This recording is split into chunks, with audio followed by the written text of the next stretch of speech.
Guys, magandang umaga. Nandito tayo ngayon sa Quezon Ave. Papunta tayo ng Antipolo. Imimit natin yung isang tropa, si Adele at si Melody. Today, naka-check-in tayo sa Caliraya Ecoville Resort sa Caliraya o sa Cavinti, Laguna. Time check tayo, 8:43 ng umaga. Again, nandito tayo sa Quezon Ave. Mag-Saverville tayo para mas mabilis yung daanan at makaiwas sa traffic. Mukhang malilate yata tayo sa meet up time. Mukhang din natin ma-meet yung 9 AM na usapan namin ni Adele. Kasi medyo traffic dahil sa last day yata ng campaign para sa mga kagawad at barangay captain na tumatakbo. Papunta pa lang tayo sa Saverville, so medyo malayo-layo pa sa Antipolo. Nasa Marcos Highway na kami, 9:20 AM.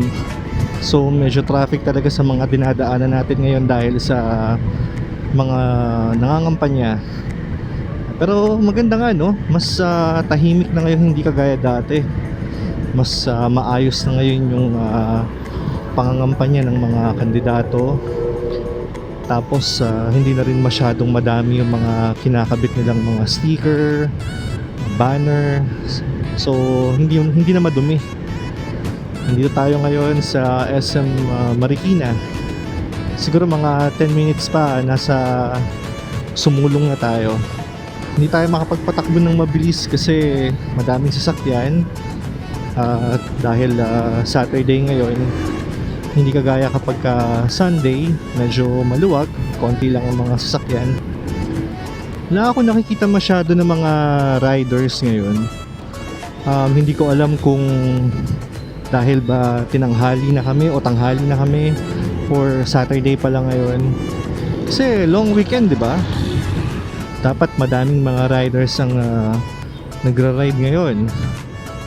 Pero palagay ko tinanghali lang kami kasi 9:25 na yun, 9:30 na ng umaga eh. Maaaring maaga silang umalis. Konti na lang, malapit na tayo sa Sumulong. Doon natin imimit si Adele at si Melody. Check-in time natin ay 2 PM. Then yung check-out naman natin bukas ay 12 noon. So Team Chillax. Yan, para sa mga napapagod ng magtrabaho, wala tayong ginawa kundi magtrabaho na lang. So kailangan din natin ng pahinga. Kaya let's go. Malapit na talaga tayong kumanan eh. Kaya lang grabe traffic oh. Ang daming sasakyan talaga kapag Saturday. Malamang yung dalawang kasama namin late din. So ang usapan kasi namin, magmi-meet kami dito before kumanan, papanik ng Antipolo. Mukhang wala pa yata sila. Wala pa nga. Nauna tayo sa kanila.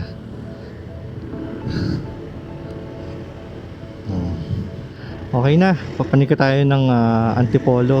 Medyo na-late kami kasi matraffic. Kaya hindi namin nasunod yung timings ng aming meet-up. Pero okay lang kasi pwede naman namin i-adjust yung speed namin eh. So bibilisan na nga lang namin para makapagtanghalian pa kami. Grabe ang traffic talaga oh. Kasi dami nangangampanya eh. Kakalagpas lang natin ng Morong Rizal. Medyo malayo pa tayo pero okay naman yung traffic ngayon, maluwag na. So dire-diretso na lang kami ni Adele. Medyo mabagal lang kami, takbong 60 lang para ma-enjoy namin yung ride. Kakapasok lang namin ng Pililla Rizal. Medyo matraffic dito ulit kasi ginagawa yung kalsada, maliit yung daanan. Kaya nagsisiksikan yung mga sasakyan. Pero dito banda sa area na to medyo goods na ulit. Doble ingat pa din para makarating tayo ng safe sa pupuntahan natin at makauwi tayo ng maayos ulit sa ating mga bahay. Time check tayo, 12:36 ng tanghali. Again, na-late na kami kasi naipit kami sa traffic dahil sa maraming mga nangangampanya. At the same time, nabutasan ng gulong si Adele, kaya nagpa-vulcanize muna kami. Nag-lunch na rin kami sa 7-Eleven kasi ang plano namin wag nang huminto talaga from Antipolo hanggang Kaliraya dahil sa na-late na nga kami. Weather condition natin ngayon, sunny, although malamig naman siya pero maaraw. Maganda nito, hindi umuulan, hindi umaambon, kaya medyo mas safe ng konti yung ating pagbiyahe. Kasi syempre hindi madulas yung kalsada. Ito pa sila kuya, nagko-coke lang doon, no? Easy lang ng buhay natin, Ma'am, galing mo pala dyan, Hi, kakababa lang natin ng Mabitak. Time check, 1:10 ng tanghali. Talagang medyo tinanghali na kami, pero again, maaga pa naman para sa 2 PM na check-in. Nakita nyo dyan, farm. Sa left side ko, farm din. Takbong 70 lang tayo. Nasa likod natin yung tropa, si Adele tsaka si Melody. Mga nakakasabay nating mga ibang riders nasa kaliwa. Nandito na kami ngayon sa Pakil, Laguna. Dito kami nagsimba nung 2 weeks ago. Malapit na kami pumanik ng Cavinti. Siguro mga ilang minuto pa kakaliwa na kami papanik. Halos sakto lang din pala yung biyahe namin. Hindi pala kailangan na umalis ng 9. Kahit na late kami, maaga pa nasa 1:45 pa lang. Malate man tayo mga 30 minutes to 1 hour, okay lang yon kasi maaga pa naman. So marami pa tayong magagawa dun sa farm, dun sa area. Okay, let's go. Panika tayo ng Kaliraya. Medyo malapit na rin naman dito yung farm. So I think mga ilang minuto na lang ito papanik. Siguro mga less than 30 minutes. Yung weather dito is maganda. Kasi nga nandito yung lake, mapresko. Mamayang konti hihinto tayo dun sa view ng lake para magpa-picture. At least may souvenir tayo. Tapos diretso tayo ulit ng Ecoville Farm.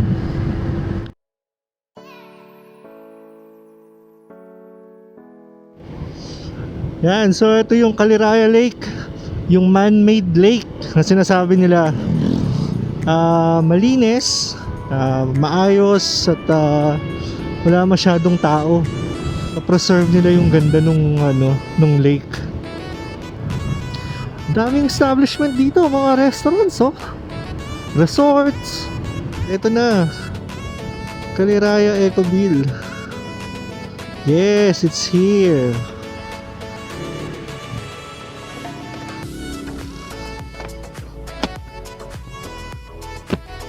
Hi kuya, may reservation kami 2 PM. Mark Palmares. Yes. Okay na kuya? Thank you. Kaya. Nice, ganda dito Ano ba to? Adele, papunta ba to sa farm o papunta ng Encantadia to? Paano masabi? Mukhang hindi masyadong madami tao Pero hindi natin alam kasi masyadong malaki yung lugar Oh nice, ayun yung swimming pool.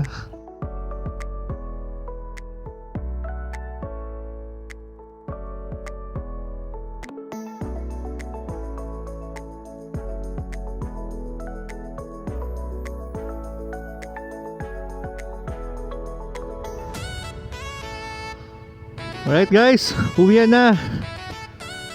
Saktong 11:30 na nag-check out kami. Tapos gahanap kami ng makakainan para mag-lunch. Tapos diretso biyahe na pauwi ng bahay. Ganda ito yung kayak nila Ganda dito, sobrang laki. Tapos ang linis. Yung toilet nila maganda, yung room malaki.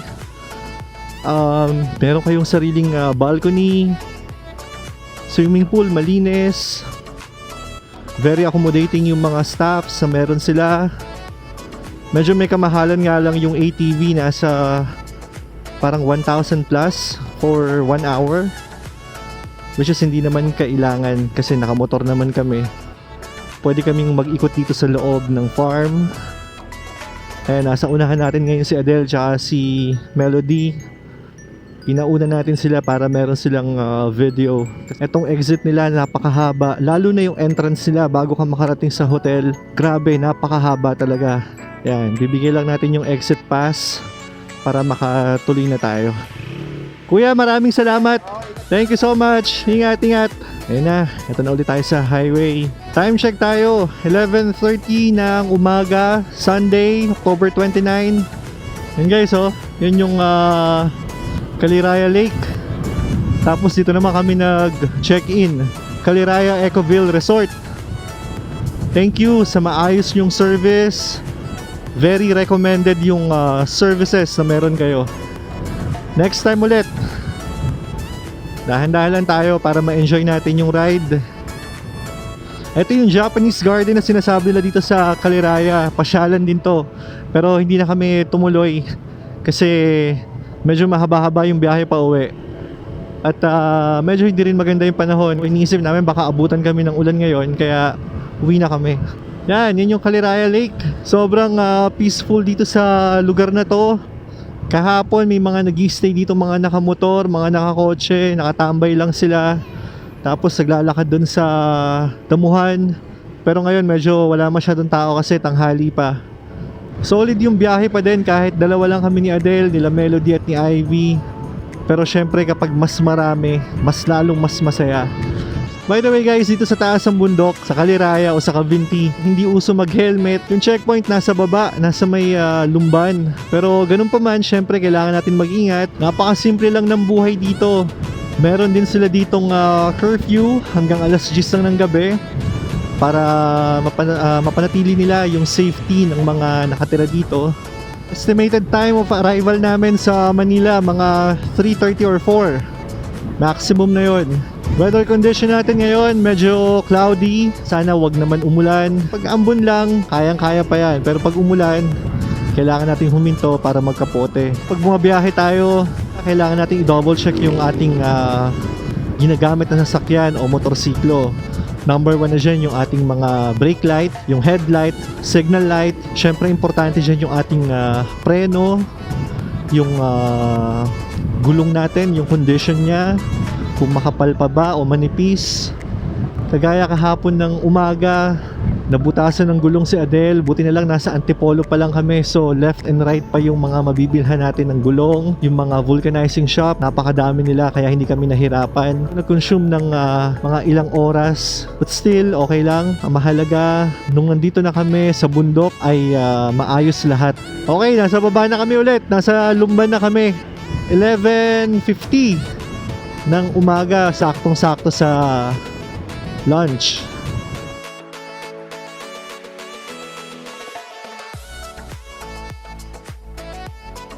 Tapos na kaming kumain dito sa Pakin, Laguna. Biyahe na kami pauwi ng Manila. Dire-diretso na to. Wala na rin magpapagas sa amin kasi dami pa, oh, kalahati pa. Yan talaga yung maganda kapag malaki yung tangke ng gasolina.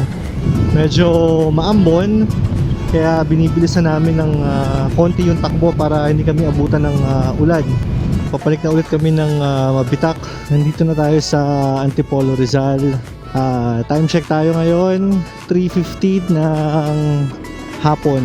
Siguro mga isang oras pa, nasa Manila na tayo. Konting tiis na lang. Medyo masakit sa puwet pero sobrang sarap ng biyahe. Napakabilis lang, pero dito sa gawin na to medyo bumagal ulit kasi syempre marami ng sasakyan, maraming mga jeep, mga tricycle. Weather condition natin ngayon medyo sunny. Kanina dun sa Pakin, Laguna umaambon pagkatapos naming mag-lunch, pero ngayon naman mainit. Pababa na kami ng Antipolo, tapos yan Marcos Highway, dire-diretso kami papunta ng Cubao. Medyo masakit na sa puwet kasi hindi na kami nag-stop over. Talagang dire-diretso na para makauwi ng maaga. Ito na naman, marami na naman sasakyan. Ibig sabihin, nasa Maynila na ulit kayo. Kita nyo left and right, nakaparada, mga motorsiklo. Sobrang dami, sobrang crowded. Wala ka na talagang mapiling araw na maluwag dito sa Manila. Ayun na, Pakubaw na tayo. Medyo malapit na kami sa bahay. Nandito na tayo sa Quezon Avenue ngayon. Sunday ngayon pero maraming sasakyan, oh. Siguro maraming lumabas na mga pamilya ngayon para mag-celebrate. Siyempre, pag Sunday, alam niyo naman, family day palagi yan.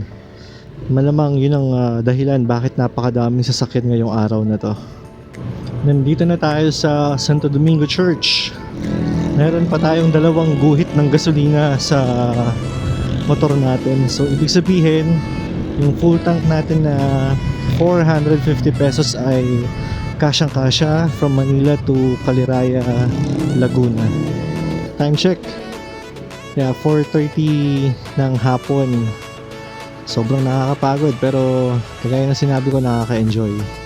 Kaya sulit naman yung biyahe natin.